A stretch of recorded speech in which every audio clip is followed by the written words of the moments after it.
Bonjour à tous, j'espère que vous allez bien, vous avez bien dormi, vous êtes heureux d'être ici, pour l'instant en tout cas. Parce qu'on m'a donné le micro, donc il y a un petit risque là. Xavier est un peu inquiet ce matin, mais voilà, tout va bien. Et la mission qu'on m'a confiée, donc je vous l'ai dit comme ça, après vous n'êtes pas surpris. Comme ça on est en transparence ensemble, voilà. Hier, le Père Bertrand nous a parlé de la beauté de la vie éternelle, de l'appel de la vie éternelle, du fait qu'on était appelé à quelque chose de plus grand, que Dieu était toujours agissant. Et puis hier soir à la veille, nous avons vu que dès aujourd'hui, Dieu est là présent et qu'il agit dans nos vies. Moi, la mission qu'on m'a confiée, c'est de dire, en fait, il faudrait un peu plomber l'ambiance parce que c'est plus compliqué que ça. Voilà. Et donc je suis là. Normalement, vous serez heureux quand je partirai, je pense, tout à l'heure. Vous direz, bon, c'était mieux, en fait, quand il n'était pas là. Voilà, alors frères et sœurs, comment se fait-il que ce beau projet de Dieu qui nous a été décrit hier, il soit parfois si lointain de notre expérience quotidienne?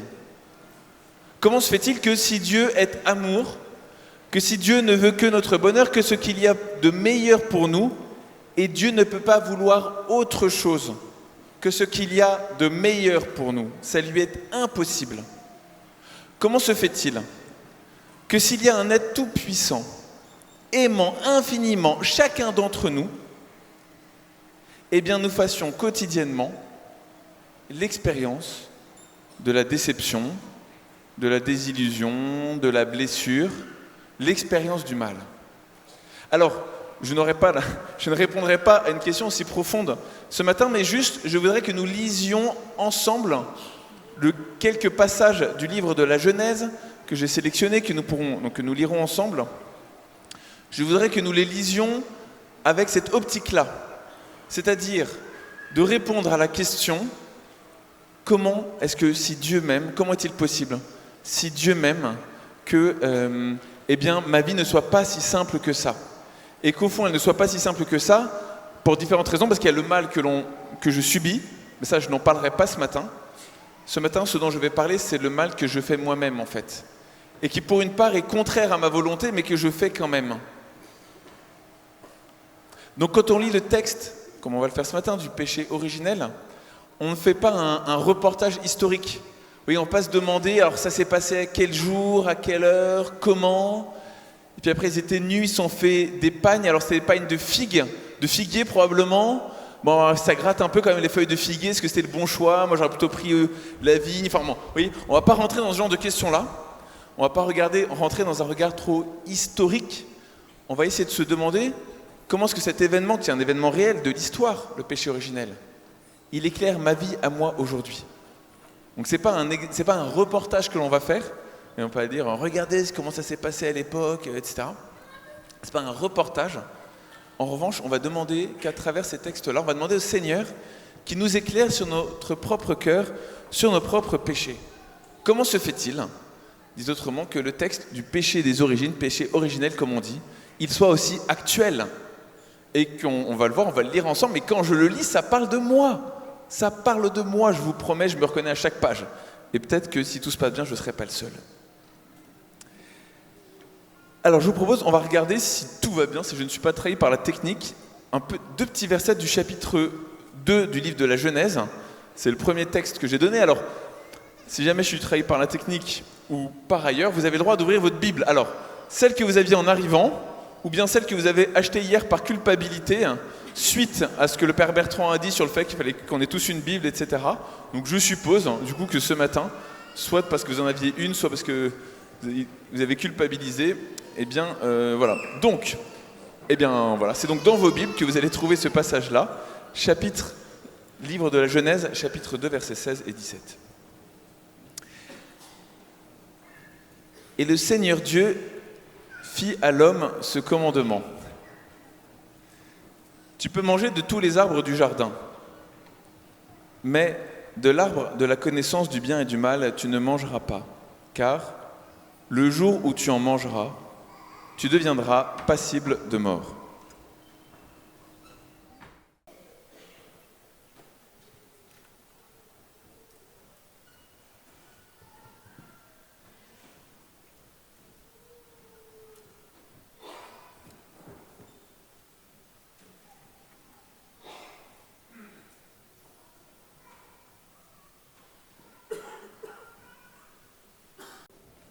Alors j'ai une petite question pour vous, c'est quoi le commandement dans ce texte? Le Seigneur Dieu donne un commandement à l'homme dans ce texte, et c'est la première parole, donc on est avant le péché originel, donc à ce moment-là, tout va bien, c'est encore un peu le monde des bisounours, ok? Et Dieu donne à l'homme un commandement. Quel est le commandement que Dieu donne à l'homme? Alors, je préfère que vous ne répondiez pas parce que, enfin, vous pouvez essayer si vous voulez, mais il y a un piège dans ma question. Quand je pose une question, il y a toujours un piège, n'essayez jamais de répondre à la question, sinon vous êtes foutus. C'est que la traduction ne nous aide pas beaucoup, mais c'est comme ça, c'est que si je vous dis commandement, vous allez me dire, ah oui, alors le premier interdit, il est où? Notre cœur a été déformé, on s'est fait avoir par le serpent. En fait, il y a un commandement qui est un peu discret dans le texte, je vous le dis, c'est, le premier commandement du Seigneur, c'est, tu peux manger, ou alors tu mangeras des fruits, de tous les fruits des arbres du jardin. Alors, l'hébreu n'est pas une langue très précise, de notre point de vue, donc il y a plusieurs traductions possibles. En fait, ça peut se comprendre comme un futur. Tu peux manger ou tu mangeras. Mais en français comme en hébreu, un futur, ça peut aussi être un non, en français, non. Enfin, oui, de temps en temps, mais si je dis tu mangeras, on comprend que c'est pas tu manges. Voilà. Mais en français, tu mangeras, ça... un impératif. Voilà, merci pour ceux qui ont suivi. Voilà. Donc, un impératif. Et donc, quand Dieu dit tu peux manger, ça veut dire tu mangeras. Tu mangeras de quoi? De tout. Alors, on va bien garder, il y a le mot tout qui est important. Tu mangeras de tous les arbres qui sont dans le jardin. -1, on va y venir. Mais tu mangeras de tout. Pourquoi Dieu demande à l'homme de manger de tous les arbres qui sont dans le jardin? Parce que ces arbres sont le signe de la bonté de Dieu. Ces arbres sont le signe, c'est la richesse de l'amour de Dieu qui se donne à travers sa création.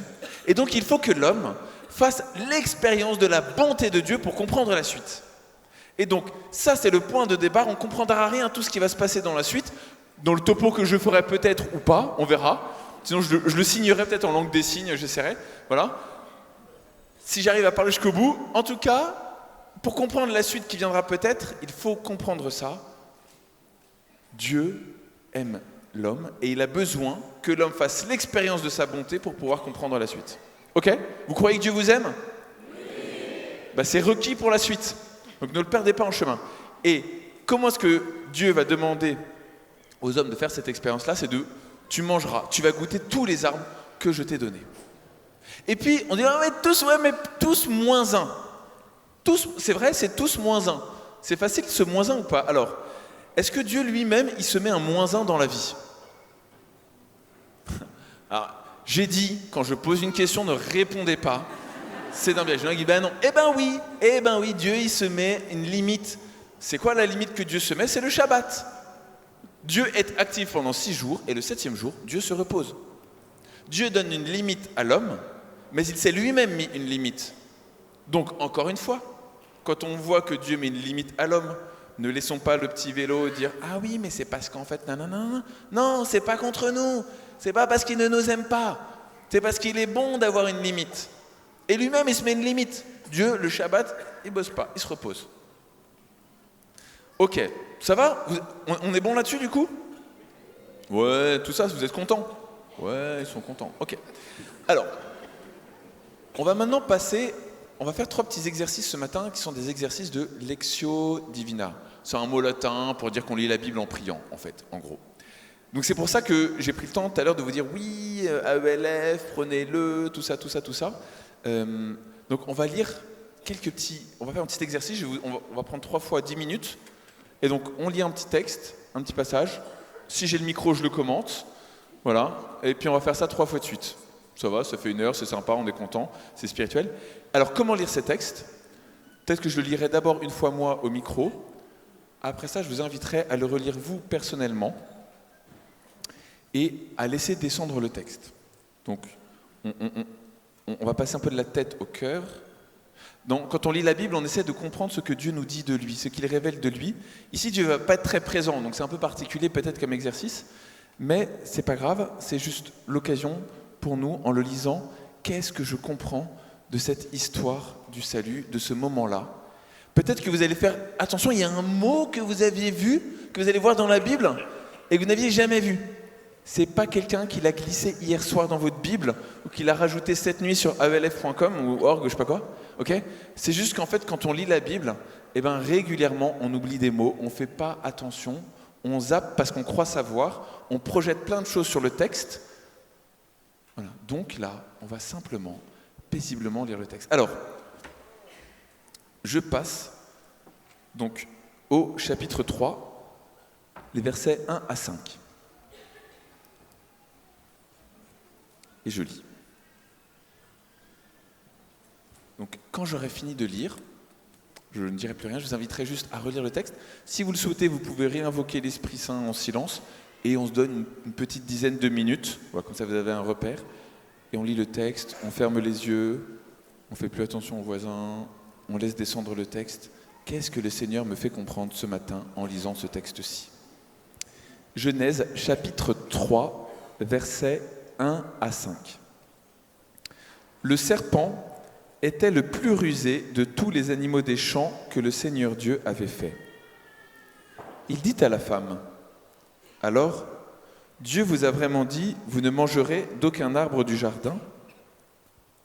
La femme répondit au serpent, « Nous mangeons les fruits des arbres du jardin. Mais pour le fruit de l'arbre qui est au milieu du jardin, Dieu a dit, « Vous n'en mangerez pas, vous n'y toucherez pas, sinon vous mourrez. » Le serpent dit à la femme, « Pas du tout, vous ne mourrez pas. Mais Dieu sait que, le jour où vous en mangerez, vos yeux s'ouvriront et vous serez comme des dieux, connaissant le bien et le mal. »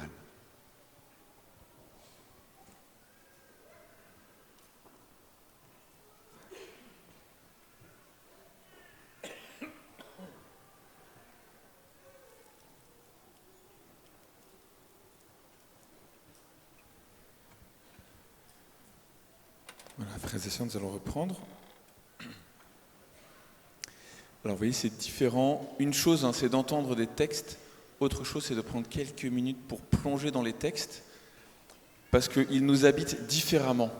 Et là, normalement, le fait d'avoir pris une petite dizaine de minutes avec juste quelques versets de la Bible, eh bien, en fait, ça leur permet de descendre en nous. Et nous, on est comme ça davantage habités par ce texte. Ce qui est important parce que, encore une fois, une chose, c'est de connaître des choses. Moi, je connais des réglementations, je connais des modes d'emploi. Enfin, vous voyez, il y a des choses que j'ai ici en mémoire, mais c'est autre chose quand une parole qui m'est adressée, elle descend dans mon cœur et qu'elle peut habiter mon cœur. Alors, peut-être une petite question pour commencer. Combien d'entre vous ont été surpris d'entendre un animal parler ? Un ou un, une, deux, trois, ouais, 4, 5. C'est étonnant. En fait, on est tellement habitués qu'on fait même plus attention. En fait, c'est pas normal. En fait, si votre chien vous parle ce soir, il y a un problème. D'accord ? Donc, allez voir un voisin, téléphonez aux urgences, enfin, faites quelque chose, quoi. Voilà, les animaux, ça ne parle pas. D'accord ? Donc, je sais, on a tous été bercés à Walt Disney et tout ça, mais là, c'est pas un Walt Disney, c'était avant, en fait. Voilà. Alors, je dis juste ça, parce qu'en fait, oui, ça fait partie, on ne s'étonne même plus, en fait. Tellement on arrive, ouais, je sais, c'est le serpent, il parle. Ouais, page 3, il parle, le serpent, tout ça. Non, un serpent, ça ne parle pas, donc... Quand il y a un serpent qui parle, c'est qu'il y a quelque chose qui est un peu décalé, ok ? Et en fait, ce qu'on va essayer de voir, c'est que la brave Ève, en fait, elle est chouette, mais là, elle s'est trompée, en fait. Quand un serpent parle, tu ne discutes pas. C'est que c'est mauvais plan. Alors, qu'est-ce qui nous donne de voir que Ève, eh bien, elle s'est faite avoir, bernée par le serpent ? La première chose, c'est qu'elle est rentrée dans une fascination. Elle est rentrée dans une fascination pour l'interdit. Pourquoi ? On le voit à deux choses dans le texte. La première chose, c'est qu'elle donne un élément sur l'arbre que le serpent n'avait pas mentionné. Elle dit l'arbre qui est au milieu. Il est où l'arbre ? Il est au milieu. Je ne vois que ça. Il est là, je le vois tout le temps, l'interdit, la limite, je l'ai tout le temps sous les yeux. Elle a du mal à détourner le regard, à voir autre chose. Elle pense à une chose que le serpent n'a pas mentionnée, parce que lui, il est malin, plus qu'elle, eh bien, c'est qu'il va mettre, tac, elle se souvient que l'arbre, il est au milieu.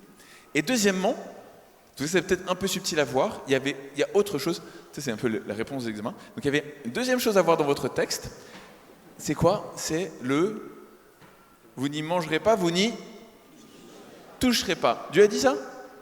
Dieu il a dit, c'est où? C'est marqué où? C'est marqué où dans ta Bible? Moi, c'est pas marqué dans ma Bible. Parce que Dieu ne l'a pas dit.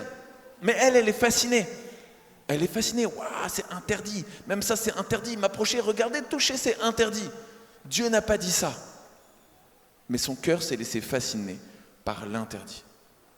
J'y reviendrai un petit peu après, cette fascination de l'interdit, mais je pense que déjà, on peut sentir l'écho que ça peut avoir chez nous. Oui, ne serait-ce que quand on parle dans l'église d'un certain nombre de choses, puis on dit, on met des limites, on dit, ça c'est possible, mais ouais, en fait, ça, c'est pas possible, tout ça. Et là, ça devient un pataquès, machin. Fascination pour l'interdit. Deuxième point qui nous donne de voir que le serpent a déjà gagné, en réalité. Elle peut manger de quels arbres du jardin? Elle dit, nous mangeons des arbres du jardin. Vrai ou faux? Je vous ai dit, quand je pose une question, on ne répond pas, parce que vous n'aurez jamais la bonne réponse. La réponse est faux. Nous mangeons de... Voilà, c'est pas une question qu'il fallait répondre. Voilà, les textes à trous, il faut répondre. Voilà, nous mangeons de tous les arbres du jardin. Exactement. Pourquoi? Parce que c'est ça qui me permet d'expérimenter la bonté de Dieu pour moi. Oui, Dieu veut bien que tu manges quelques arbres du jardin. Ouais, on peut manger quelques arbres. Raté. Tu peux manger quelques fruits. Tu peux manger des arbres, c'est mieux. Alors, tu peux manger quelques fruits. Raté. Alors, qu'est-ce que dans le serpent, quand il va parler, qu'est-ce qu'il va dire? Donc, je reprends avec vous. Donc, elle dit, nous mangeons les arbres du jardin. Mais non, t'as dit non. Mais pour le fruit qui est au milieu, non. Dieu a dit, vous n'en mangerez pas, vous n'y toucherez pas. Non. Ève. Bon, le serpent, qu'est-ce qu'il répond? Lui, il sait qu'il a déjà gagné la partie à ce moment-là.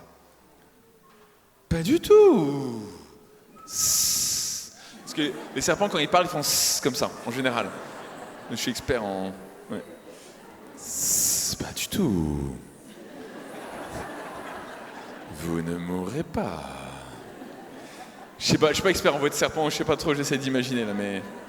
S'il y en a qui sont éleveurs, je sais pas quoi, mais Dieu sait que le jour où vous en mangerez, vos yeux s'ouvriront, vous serez comme des dieux, connaissant le bien et le mal. Merci pour les bruitages dans la salle aussi, c'est formidable. Voilà. Alors, que fait le serpent à ce moment-là? Il fait quelque chose d'extrêmement profond, qui marche hyper bien. Il casse l'image de Dieu dans le cœur de Ève. Il casse, il brise l'image de Dieu dans le cœur de Ève. Et vous savez quoi? Il a gagné. Et vous savez quoi? On est tous dedans. Et quand je dis c'est quoi le premier commandement? C'est un interdit, tu ne mangeras pas. Non! Le premier commandement, c'est tu mangeras. J'entends bien que tu peux manger, ça ne sonne pas comme un commandement dans nos traductions, je suis d'accord. Mais regardez comme on est nous aussi déjà fascinés par l'interdit. On s'est fait avoir par le serpent, on se fait avoir tous les jours par lui. Tous les jours, on se fait avoir par lui. Qu'est-ce qu'il dit?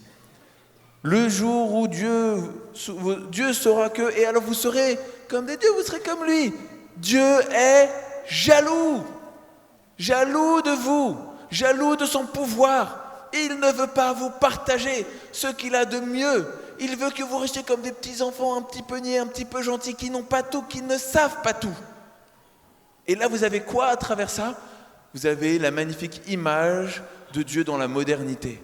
La modernité philosophique nous explique qu'en fait, Dieu, c'est quelqu'un qui est un peu jaloux de ses prérogatives, qui ne veut pas tout donner, tout partager. Donc, comme dirait Sartre, Dieu est un salaud et on va le rejeter. Et le serpent a encore gagné une victoire. Parce qu'on s'est fait avoir et qu'on a cru que parce qu'on lisait des livres et qu'on en écrivait, on était plus malin que les autres. Et en fait, Dieu est jaloux de toi. Comme dit Sartre, si Dieu est libre, je ne suis pas libre. Antagonisme entre Dieu et moi, c'est l'histoire de la modernité. Alors, je fais une petite référence à tout ça, mais c'est aussi l'histoire de ma vie parfois. Ok ? Parce que ce que le serpent induit, c'est que Dieu est mon ennemi. Tout à l'heure, je vous ai dit, ouais, vous croyez que Dieu, en l'amour de Dieu pour vous? Tout le monde dit, ouais, c'était une bonne réponse, il n'y avait pas de piège. Ouais, on croit à l'amour de Dieu pour nous. Et quand tu es en galère, tu crois à l'amour de Dieu? Ouais. Quand ta femme, elle est à l'hôpital avec un enfant, tu crois à l'amour de Dieu? ouais, il y a la louange avant pour, voilà, etc., etc. Et dans nos vies, frères et sœurs, il arrive tellement souvent qu'en fait, on doute que Dieu, il veuille vraiment ce qu'il y a pour nous de meilleur. J'ai commencé par là, hein. Dieu ne peut pas vouloir quelque chose qui soit bon pour nous si à côté, il y a quelque chose de meilleur. Et pourtant, quand j'ai une tuile, dès qu'il y a quelque chose qui ne va pas, c'est pas comme j'avais voulu, eh bien, en fait, je me fais avoir et je perds la bonne image de Dieu. Vous ne mourrez pas. Il a l'air d'être au courant de bien des choses, le serpent. Ça, c'est fascinant. Dieu sait que le jour où vous en mangerez, vos yeux s'ouvriront. On va garder cette phrase. On la garde en mémoire. Parce que, est-ce que c'est vrai, est-ce que c'est faux? On la garde en mémoire. Vos yeux s'ouvriront. Vous serez comme des dieux. Vous serez comme des dieux. En fait, ça, quelque part, c'est le projet de Dieu. Vous serez comme des dieux, ça, c'est le projet de Dieu. Et le serpent, il est en train de faire une inversion du projet de Dieu. Il dit, si tu veux être comme Dieu, mange de ce fruit. Fais, brave l'interdit, et tu seras comme Dieu. Alors qu'en fait, c'était précisément le projet de Dieu. Qu'en lui faisant confiance, nous lui soyons semblables. Que nous partagions sa nature divine, comme dit l'épître de Saint-Pierre. Mais voilà, il y a eu inversion du projet de Dieu. Alors frères et sœurs, on est là, on dit bon, mais alors du coup, mais alors je sais pas trop, mais comment ça marche tout ça là quelle est la suite de l'histoire? Eh bien oui, on voudrait avoir la suite de l'histoire. Alors on va prendre, deuxième petit temps de Lectio Divina, on va prendre 2 versets, pas plus, c'est rapide, 2 versets, versets 6 et 7. Donc tout pareil, je les lis, et après on prend, on va prendre un peu moins de 10 minutes, pour méditer ces versets, les laisser descendre dans notre cœur, en se demandant, alors oui, là j'ai fait 2 petites explications de texte, entre guillemets, donc vous pouvez essayer de voir à chaque fois ce qui est dit, d'où ça vient, d'où ça sort, qu'est-ce que le texte nous dit de Ève, qui est un peu notre figure à nous, là, ce matin, dans le combat spirituel. Genèse, chapitre 3, versets 6 et 7. La femme s'aperçut que le fruit de l'arbre devait être savoureux, qu'il était agréable à regarder et qu'il était désirable, cet arbre, puisqu'il donnait l'intelligence.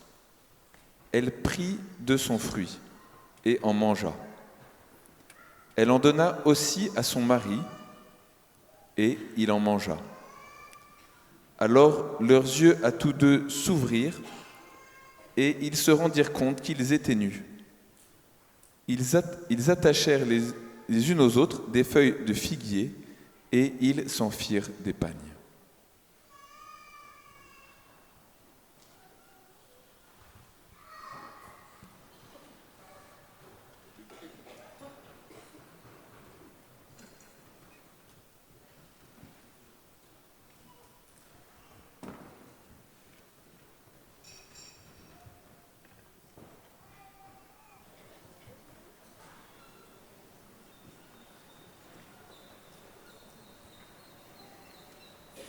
Voilà, frères et sœurs, j'espère que la méditation de ces 2 versets vous a plu, que vous ne vous êtes pas endormis, sinon c'est le moment d'émerger. Vous pouvez réveiller votre voisin si c'est-il. Je vais juste 2 petites remarques. La première, c'est que, oui, parfois, moi au début, quand j'ai commencé à prier, à lire la Bible, de temps en temps, je m'ennuyais un peu, j'avais du mal et j'avais tendance à rallonger les textes parce que je me disais, il me faut un peu plus de nourriture, quoi. Et en fait, j'ai compris que c'est le contraire qu'il fallait faire.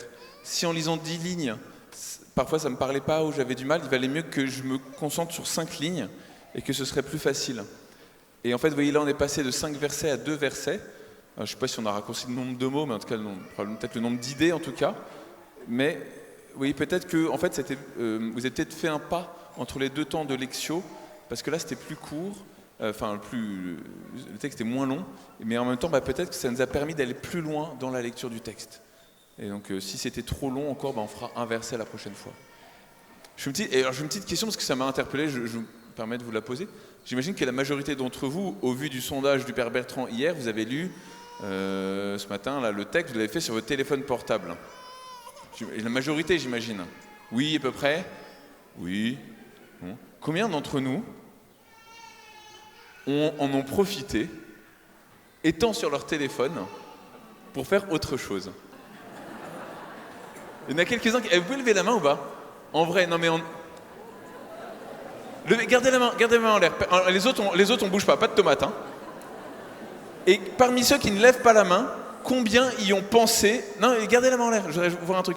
Combien, parmi ceux qui ne l'ont pas fait, combien y ont pensé et ont dû faire un gros effort, c'était un effort de ne pas le faire? Vous pouvez lever la main aussi ou pas? Merci beaucoup. Je vous remercie de votre franchise aussi. Moi, ça va, je suis clean, je suis sur ma bite, donc j'ai pas trop de questions, mais... pourquoi est-ce que je fais ce petit sondage-là? C'est pas un exercice de dénonciation. Je prendrai les noms à la fin de tous ceux qui... Voilà. Non, c'est...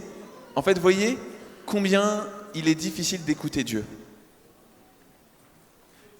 On vient à Paray-le-Monial. Pourquoi est-ce que vous venez à Paray-le-Monial? Pour écouter Dieu. Ah oui, sinon tu restes chez toi. Bon. Tu prends un temps le matin pour écouter Dieu. Bah oui, sinon je serais allé au bar, Bon, voilà. Et on te dit ce matin, tu vas prendre 10 minutes pour lire un texte qui va te permettre d'écouter Dieu. Bah oui, sinon je serais sorti. Eh ben là, j'ai du mal. Ça dit quelque chose quand même, non? C'est facile d'écouter le serpent. Ah ouais, c'est hyper facile. Ève, elle écoute le serpent. En 2-2, hop, elle a retenu, elle s'est fait avoir. Elle a écouté le serpent. Écouter Dieu, c'est une autre paire de manches. Alors, notre brave Ève. Ah oui, Ève, que veux-tu? Alors, qu'est-ce qu'elle nous dit? La femme, Ève, s'aperçut que le fruit de l'arbre devait être, pas sûr, mais quand même, ça a l'air, on est sur de l'apparence, devait être savoureux, qu'il était agréable à regarder. Elle s'aperçut que le fruit de l'arbre devait être savoureux, qu'il était agréable à regarder et qu'il était désirable. C'est à peu près la même chose ou pas, non? Je sais pas moi. Ça a l'air savoureux. Oh, c'est agréable à regarder. Mais c'est désirable. Vous voyez? Là, on a vraiment le sommet de la fascination. Ève, elle voit le fruit. Ah oui, alors si vous êtes encore dans le Walt Disney, puisque j'en ai parlé tout à l'heure avec le serpent, là vous avez les yeux qui font comme ça, là, comme ça. Elle est hypnotisée. Ève, elle est hypnotisée. Et vous dites, oh bah Ève, elle est pas très maligne quand même. Petite question en famille, comme ça. Imaginez. On va prendre les enfants, comme ça vous dites, non, mais ouais, les enfants, ils sont pas comme nous. Vous allez dans une maison en vacances, une maison de location, chez des amis, je ne sais pas. Et vous dites à vos enfants, la maison est grande. Vous pouvez aller dans toutes les pièces de la maison. Moins une. Vous n'ouvrez pas la porte violette du 2e étage qui est au fond du couloir. Avec les parents, on va faire les courses, on revient dans 2 heures. Voilà, vous êtes libre.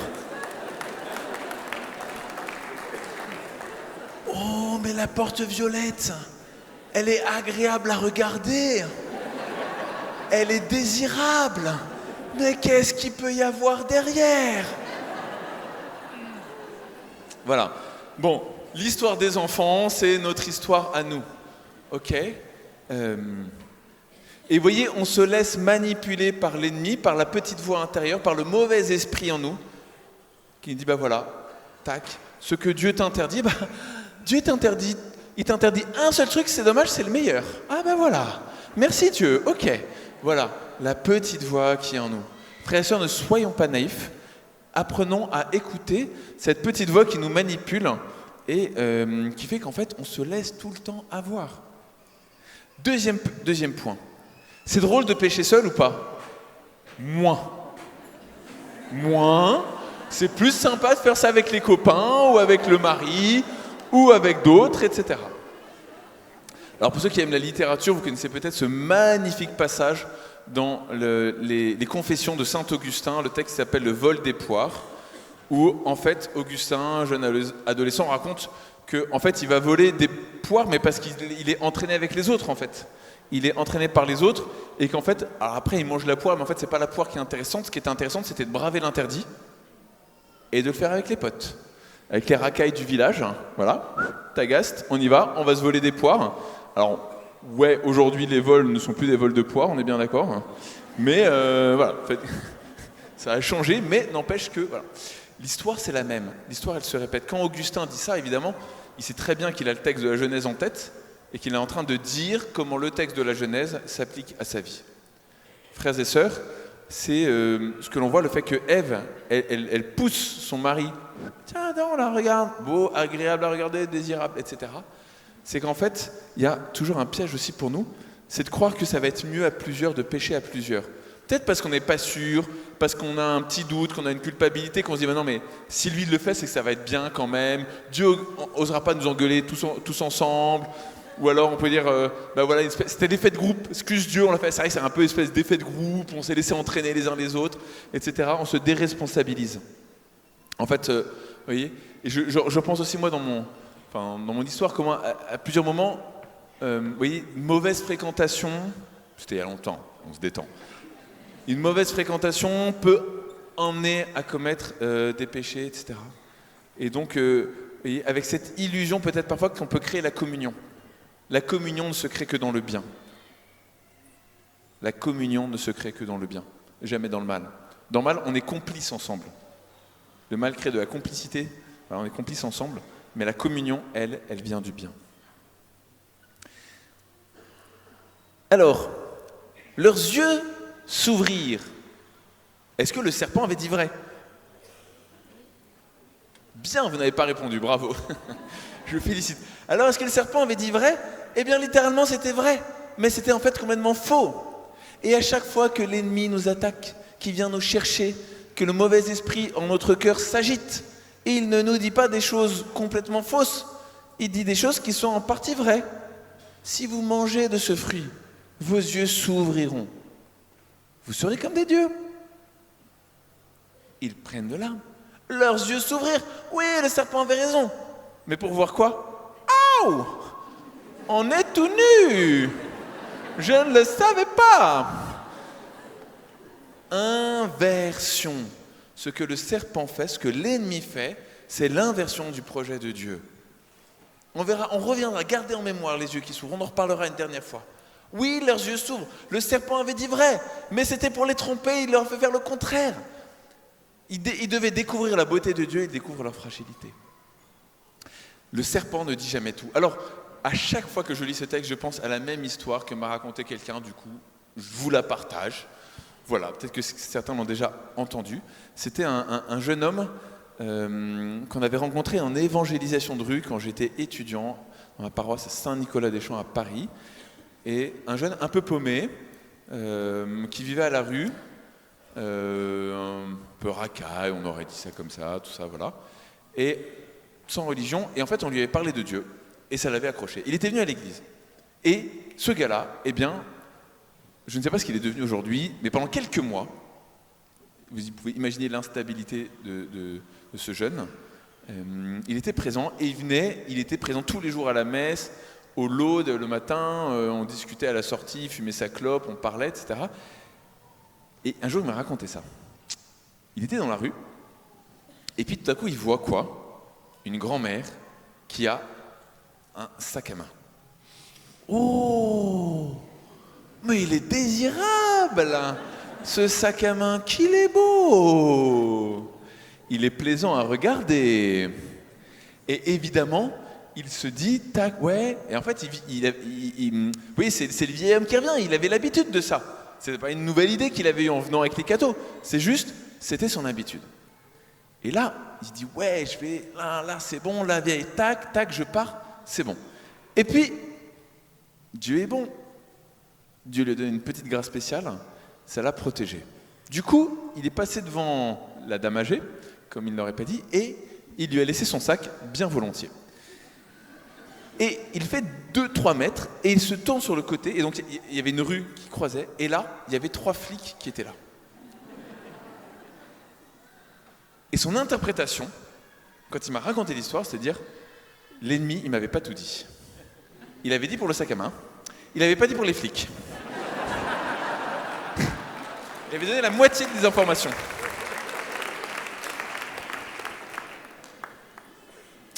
Alors voilà, frères et sœurs, leurs yeux s'ouvrirent et ils découvrirent non pas qu'ils étaient comme des dieux, ils découvrirent qu'ils étaient nus. Ils se sont fait avoir. Et donc la nudité, alors je ne reviens pas dessus, mais ce qui apparaît que la nudité, c'est la concupiscence, c'est le désordre, le péché qui conduit à un désordre et qui fait que la nudité devient un problème, puisqu'on devient concupiscent les uns devant les autres. Et c'est difficile. Troisième temps, comme le temps tourne, on essaiera quand même de prendre 10 minutes de lectio, toujours tout pareil, les mêmes consignes. Je ferai peut-être encore un sondage tout à l'heure pour voir si ça met la pression. Non. Sondage ou pas sondage? On verra. Alors, on va lire les versets suivants. Dernier temps de lectio ce matin, Genèse 3, versets 8 à 12. Donc, ils viennent de se faire des pagnes avec des feuilles de figuier. Sympa. Versets 8 à 12. Ils entendirent la voix du Seigneur Dieu qui se promenait dans le jardin à la brise du jour. L'homme et sa femme allèrent se cacher au regard du Seigneur Dieu parmi les arbres du jardin. Le Seigneur Dieu appela l'homme et lui dit : « Où es-tu donc ? » Il répondit : « J'ai entendu ta voix dans le jardin.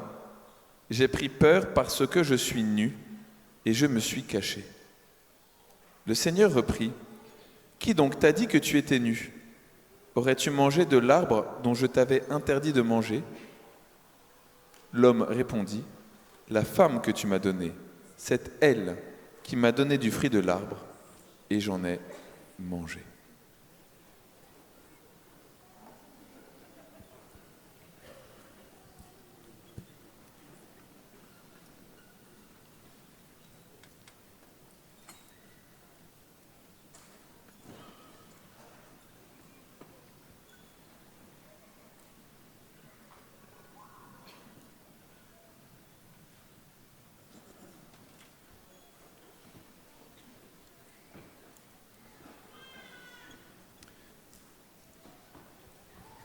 Voilà, frères et sœurs, pardon, je vous vole 1 ou 2 minutes de méditation, mais ça me permettra d'arriver paisiblement à la fin de l'enseignement, et après ça, vous pourrez avoir un temps, en gros, de partage. Alors, nous en arrivons donc à notre 3e temps de Lectio Divina, donc les versets 8 à 12 du livre de la Genèse, chapitre 3, et nous avons maintenant les effets du péché. Qu'est-ce qui s'est passé dans leur cœur ? Qu'est-ce qui a changé depuis qu'ils ont commis le péché ? Eh bien, la première chose, c'est que l'homme et la femme se cachent. Ils s'éloignent de Dieu. Ils ne veulent plus être en relation avec lui. Ils mettent de la distance avec Dieu. Et ce pour 2 raisons. La première, à mon avis secondaire par rapport à l'autre, la première, c'est qu'ils ont honte. Ils ont honte devant Dieu. Bah oui, ils sont nus, donc normalement ça se fait pas, non ? Enfin, je veux dire, on va pas de nus les uns devant les autres, quoi. Et donc, ils disent, non, mais je suis nu devant Dieu, c'est pas possible. Donc ils font l'espèce de pagne, mais ils n'en sont pas très fiers, je pense. Et donc la nudité fait qu'ils mettent Dieu à distance. Ils ont honte d'être devant Dieu. Frères et sœurs, est-ce qu'il vous arrive parfois d'avoir honte devant Dieu ? Oui. Parfois quand on a commis quelque chose, on dit « Ah là, mais je suis pas fier de moi, etc. » En fait, je ressens de la honte. Mais oui, cette honte, elle peut aussi bien être une honte positive qui fait que je me précipite vers le Seigneur puisque j'ai honte de ce que j'ai fait et que je crois en sa miséricorde. Ou pour d'autres, ça va être une honte qui va mettre Dieu à distance. Je n'ose pas aller me confesser. Et si je vais me confesser, je ne dirai pas tout parce qu'il y a quand même des choses dont j'ai trop honte. Donc, première question pour nous, dans cette partie-là, est-ce que la honte, parfois, ne pourrait pas mettre de la distance entre Dieu et nous ? La honte qui est la suite du péché. Deuxième point, c'est la peur. Je me suis caché parce que j'ai pris peur. Mais pourquoi est-ce que tu as peur de Dieu ? Dieu t'a dit qu'il était amour et t'a demandé de goûter de tous les arbres du jardin pour que tu puisses savoir qu'il est amour. Pourquoi est-ce que tu as peur de lui ? Hein ? Dis-moi. Et vous ? Vous avez peur de Dieu parfois ? Non, ça nous arrive ou pas ? D'avoir peur de lui, de pas oser s'approcher. Qu'est-ce qu'il va en penser ? Il va me juger, il va dire que je suis comme ci, que je suis comme ça. En fait, Dieu, ça peut faire un petit peu peur aussi. quand on a peur de son jugement, quand on a peur de sa manière de faire, de son regard sur nous. Dieu est exigeant et moi, j'ai pas tenu la distance. Alors, j'ai un peu honte, j'ai un peu peur. Comment est-ce que je me positionne devant Dieu et est-ce que je me laisse parfois gagner par la peur? Deuxième petite question pour vous. Qu'est-ce qui est important avec ça? C'est de comprendre que ces émotions qui jaillissent en nous, qu'on ne choisit pas, la honte et la peur, en fait, sont aussi des émotions qui, si on n'y fait pas attention, vont nous éloigner du Seigneur. La honte et la peur, d'abord, quand on commet un péché, de se rendre compte que c'est pas bien, puis de le regretter, ça c'est bien. Ça, c'est pas être fier de ce qu'on a fait. Quand on a fait une bêtise, on essaie de pas être fier, voilà. Ça, c'est normal. Mais quand je ressens de la honte et de la peur, en fait, il y a peu de chances que ça me rapproche de Dieu quand même. Alors, c'est là qu'il faut que j'analyse. Est-ce que je me serais pas déjà un tout petit peu fait manipuler par le serpent? Est-ce que c'est pas lui qui serait suffisamment fort pour faire en sorte que, au fond de moi, t'entends, il y a de la honte et il y a de la peur, que du coup, je n'ose pas aller voir Dieu ou me confesser, je mets de la distance, je vais dire je ne suis pas légitime, je ne suis pas digne, je ne suis pas ci, je ne suis pas ça, et je vais me reculer. Vous voyez? Et en fait, je ne vais plus laisser à Dieu la marge de manœuvre pour venir jusqu'à moi. Le troisième point, qui est... c'est ce que j'ai un peu lu d'une certaine manière, donc il y en a qui me disent qu'est-ce que c'est que cette histoire de Ève qui est coupable, tout ça là? Dieu dit, le Seigneur reprit, qui donc t'a dit que tu étais nu? Donc, la question de Dieu, elle n'est pas accusatrice. Elle ne dit pas comment tu sais que tu es nu, qui te l'a dit. Vous savez, une fois j'ai fait lire ce texte à des catéchumènes, je ne sais plus si c'était des catéchumènes ou ils préparaient une confirmation, je ne sais plus trop, mais c'était intéressant en fait. Je dis, vas-y, lis Dieu. Le Seigneur reprit. Qui donc t'a dit que tu étais nu? Aurais-tu mangé de l'arbre? Wow. Ça, c'est Dieu dans la vision du serpent. Ok, mais ça, c'est pas Dieu. Dieu, il n'est pas comme ça. Est-ce que tu aurais pris qui donc t'a dit que tu étais nu? Vas-y, dis, n'aie pas peur. Ça va, on est ensemble, on est en famille, on se connaît quand même. C'est moi qui t'ai fait. Souviens-toi. Qui donc t'a dit que tu étais nu? Aurais-tu mangé de l'arbre dont je t'avais interdit de manger? C'est pas... Il pose la question. Oui, c'est la question, donc il pose la question, mais c'est pas accusateur comme manière de faire. L'homme répondit. Il répond pas à la question en fait. C'est quoi? Il dit quoi? La femme. C'est génial. Le mot, il est génial. Franchement, je pense que le mec qui a écrit la Genèse, il s'est marré, quoi. Qui donc t'a dit que tu étais nu? Aurais-tu donc mangé de l'arbre dont je t'avais interdit de manger? L'homme répondit, la femme. La femme que tu m'as donnée. Parce que quand j'étais seul, ça se passait mieux. Mais maintenant que tu m'as mis la boulette, là, voilà comment ça se passe. Maintenant, voilà. On a cru que le péché, ça allait faire de la communion entre nous. Viens, on fait une bêtise ensemble, chaud, on y va. Voilà, et en fait, c'est le contraire. Et c'est qui le responsable? C'est Dieu quand même. S'il n'avait pas mis là, lui, il serait pas tombé, Adam. Tout seul, ça tenait la route, quoi. Vous voyez? Capacité de remise en cause de Adam, 0. Non, le mec... Moi, je sais pas. Non, il y avait Ève, Dieu. Enfin, vous avez comploté contre moi, je sais pas trop, là, mais... Moi, du coup, j'ai suivi celle que tu m'as donnée, Seigneur, tu sais, mais... Voilà. C'est elle qui m'a donné du fruit de l'arbre. Du coup, j'ai mangé. C'est vrai, Seigneur, on va pas se mentir, j'assume, j'ai mangé du fruit qu'elle m'a donné de la femme que tu m'as donnée. De l'arbre que tu as fait. Tant moi, voilà. Alors, peur, honte, égale absence de capacité de remise en cause. Absence de lucidité. Alors, frères et sœurs, quand vous venez vous confesser, ne confessez pas la voisine. Elle ira se confesser si elle veut, parce qu'elle a fait ci ou ça, parce qu'elle fait trop de bruit ou que je sais pas quoi. Ok? Mais c'est de nous dont il s'agit quand on va se confesser, c'est pas les autres. Ok? Donc, quand on va se confesser, c'est pas pour dire les péchés des autres. Globalement, Dieu, il les connaît en fait. Ah ouais, elle a fait ça! Dieu, il va pas se dire ça, il n'apprend pas des choses dans la confession. Vous voyez ce que je veux dire? Il est au courant, même quand on lit nos péchés à nous, il est au courant. Donc ce qui est intéressant, c'est pas qu'on lui dise des choses. Alors, je t'explique, parce que tu ne le savais pas, voilà ce que j'ai fait. Non, Dieu est au courant. Ce qui est intéressant, c'est la démarche de demande de pardon. C'est que je dis les choses en les regrettant, et donc je dis, Seigneur, je te demande pardon pour ça, ça et ça. Et donc, confesser les autres membres de la famille, le voisin, la voisine, etc., c'est peu intéressant. Pour Dieu qui savait déjà tout ça, mais qui en plus n'entend pas tellement de demandes, qui n'entend pas de remords, de demandes de ne pas recommencer. Alors Dieu il pose une question qui est quand même incroyable. Il dit quoi, Adam? Où es-tu? Où? T'es où? Mais d'habitude quand je venais, là t'étais tout le temps là. Là tu es où? Où es-tu, Adam? Cette phrase-là, c'est la phrase de votre vie. Vous remplacez Adam par votre prénom. Où es-tu? Où es-tu? Je te cherche. Où es-tu? C'est Dieu qui va à la recherche de l'homme. Nous, on passe notre temps à croire que c'est nous qui allons chercher Dieu. Non. C'est Dieu qui nous cherche. Il vient nous parler, il dit « Ah, je vais faire une parole, je vais leur mettre une parole. Ok, ils vont à la parémoniale, je vais leur donner la parole. » Vous me voyez venir ou pas? Non, je continue. Je leur donne la parole, très bien. Et ils font quoi? Ah, ils sont sur leur téléphone portable. À un moment où ils doivent méditer la parole. Où es-tu? Vous voyez?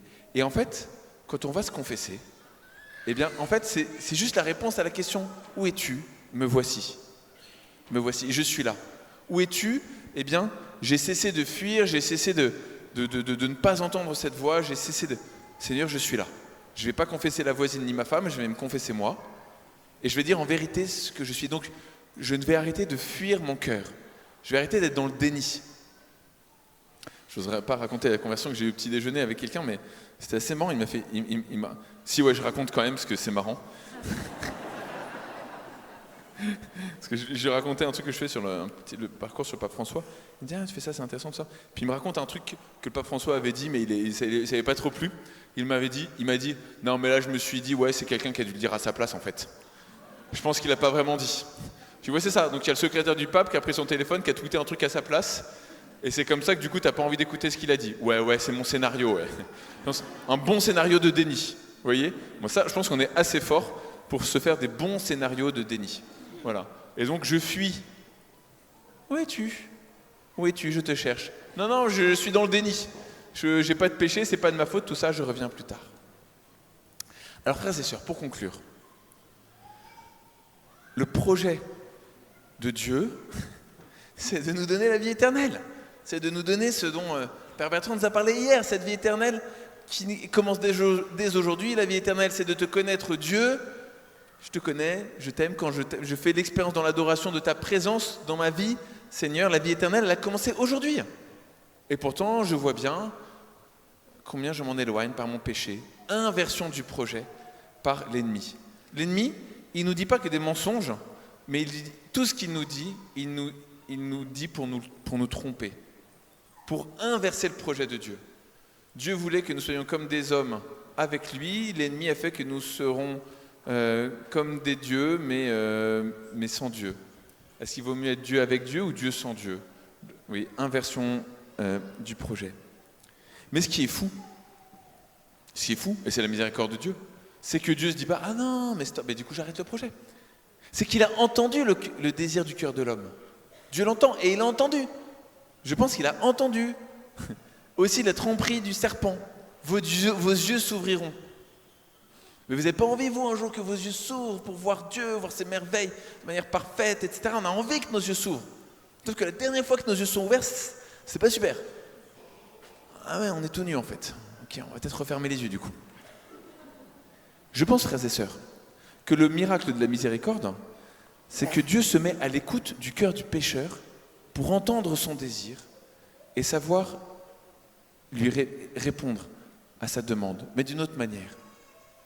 Alors, comme hier, l'enseignement était conclu par le chapitre 24 du livre de l'Évangile selon saint Luc. Je me suis dit que j'allais faire pareil. Et donc, en Luc 24, 31, nous avons une petite phrase que je trouve absolument extraordinaire. Donc, on se situe où? On est bien plus tard. C'est Jésus, c'est la résurrection. C'est Jésus qui apparaît aux disciples d'Emmaüs, comme on les appelle. Et voici ce qui se passe. Donc, quand il fut à table avec eux, ayant pris le pain, il prononça la bénédiction, l'ayant rompu, il le leur donna. Qu'est-ce qu'il est en train de faire? Là, vous pouvez, là, c'est pas trop compliqué normalement. Il n'y a pas de piège.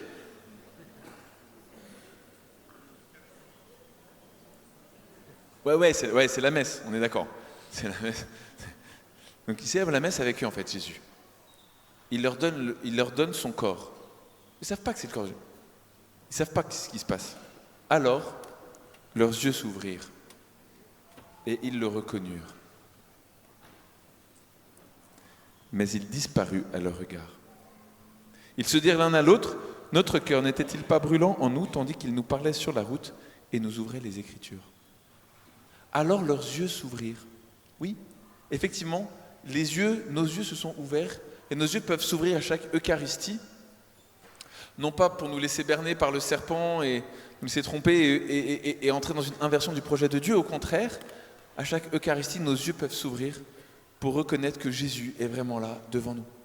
Et que, vous voyez, la folie de Dieu, c'est quand on s'est laissé berner par le serpent et qu'il nous a dit « Oui, mais prenez, péchez, ce sera mieux, vos yeux s'ouvriront. » Qu'on dit « Ah, ben super, je vais pécher, ça va être mieux. » Et que nos yeux s'ouvrent, mais qu'ils ne voient pas ce qu'on espérait, mais que nos yeux voient notre laideur, notre petitesse, notre fragilité, etc., nos blessures.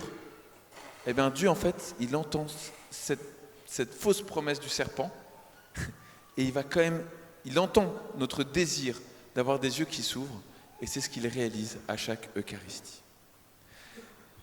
Je vous laisse, frères et sœurs, avec 2 questions pour vos temps de frates qui viennent.